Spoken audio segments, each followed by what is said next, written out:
Welcome to this week's episode of our 8-week series on different educational models and theories.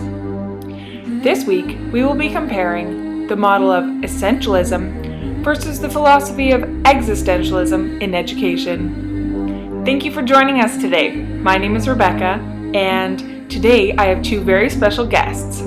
One is a teacher whose philosophy is that of Essentialism, and the other is a teacher who follows the philosophy of Existentialism. Here at Education Station, we thought the best way for you to learn about these two philosophies was if it came straight from the horse's mouth, those who actually practice them. We have Mrs. Smith here.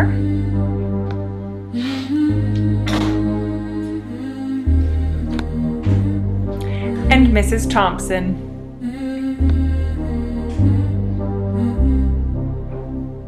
Welcome. The first thing I asked these two teachers was to tell us a bit about the origin and foundation of the philosophy of education that they follow. Hi, so I'm Mrs. Smith and I follow the Essentialist philosophy of education in my classroom. Foundations of Essentialism. Well, basically, the purpose of Essentialism is, to instill essential knowledge and skills into the students. This approach to education has been the dominant approach since the beginnings of American history. The term essentialism, though, was not popularized until about the 1930s. It developed as an actual term for the philosophy of education by William Bagley. It is known as a conservative and traditional perspective. Essentialism promotes the customs of American culture, so that all citizens can have a shared common understanding of the place that they live. In my classroom, we don't focus on the interests of the students, but rather on the important subjects that all students need to learn. Hi, my name is Mrs. Thompson, also known by my students as Freedom Frida, believe it or not. And I teach in a classroom that follows the philosophy of existentialism. Existentialism was born as a philosophy of education in the 1930s, primarily following the philosophies of Soren Kierkegaard and Friedrich Nietzsche. Within this philosophy, we're not striving for a common foundation, but more so for individual growth and creativity. Individualism is very important in my classroom, as each student is free to determine their own essence. We reject the traditional essentialist philosophy.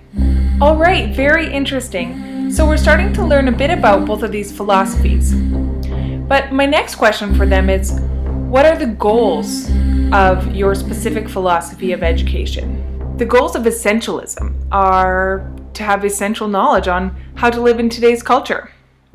Truth is taught with a specific curriculum so that there is a common culture of knowledge.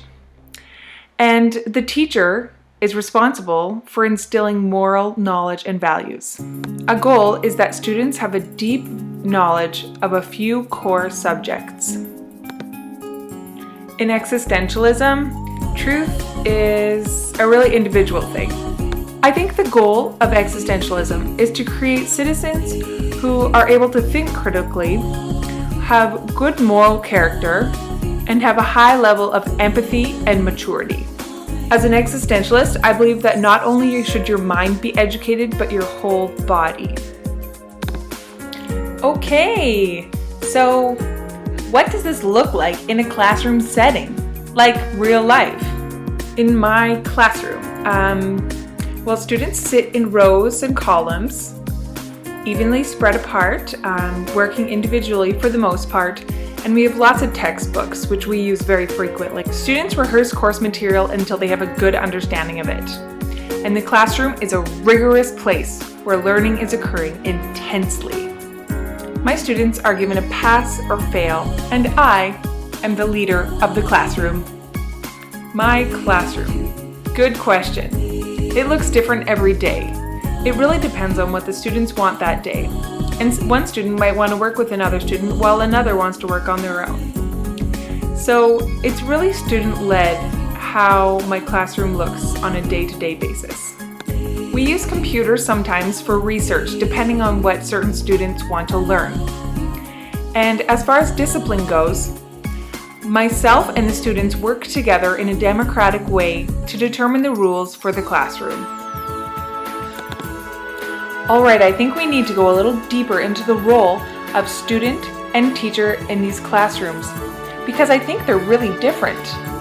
Well, students are in my classroom to learn, and I am there to teach them the core courses and curriculum, and I'm also there to keep their non-productive instincts in check. As a teacher, I set high expectations, and I teach the students discipline and hard work. As a teacher in my existentialist classroom, I would say I'm a facilitator of the students' learning, but classes are student-led. I give the students lots of one-on-one teacher guidance to help them learn about what they're interested in, but expectations are set by students themselves. I think we're starting to see a clear picture form of the foundation of these different philosophies. But I'm curious, what are they teaching and what are the students learning? My students are learning a lot. There are specific classes that all students must take in order to be culturally literate. And these classes are not optional. The education I give them focuses on objective truths. It is a formal education. The curriculum is specific, but over time, as society changes, the curriculum can be changed a little bit. In the Essentialist philosophy, we place great emphasis on math and science, foreign languages, and English literature. We don't put very much emphasis on humanities and the arts, though. Well, as I mentioned, it's student-led, so students are learning a lot of different things that they're interested in.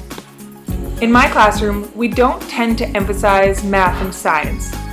They're a little bit cold and objective, if you will. We tend to place more emphasis on the humanities, but subject matter doesn't take first priority in the classroom. Individuality does. Children have a choice in the subject matter, and attending class is optional. And the learning of the students is self-paced and self-directed. I don't believe that there are objective truths that you can tell students. Yeah, we study some historical figures, but it's mostly to analyze them and see what it might mean in terms of our own creativity and expression in our lives. For two words that sound really similar, existentialism and essentialism, you would think that the philosophies would be more similar. But they're not. They're entirely different. My next question for these two teachers, one of the final questions, was, what does success look like under your philosophy of education? If all of my students are passing their courses and I'm able to manage my classroom with the discipline that I use, I consider my teaching a success. See, with existentialism, it's really kind of awesome to be a teacher because success is determined by the student themselves.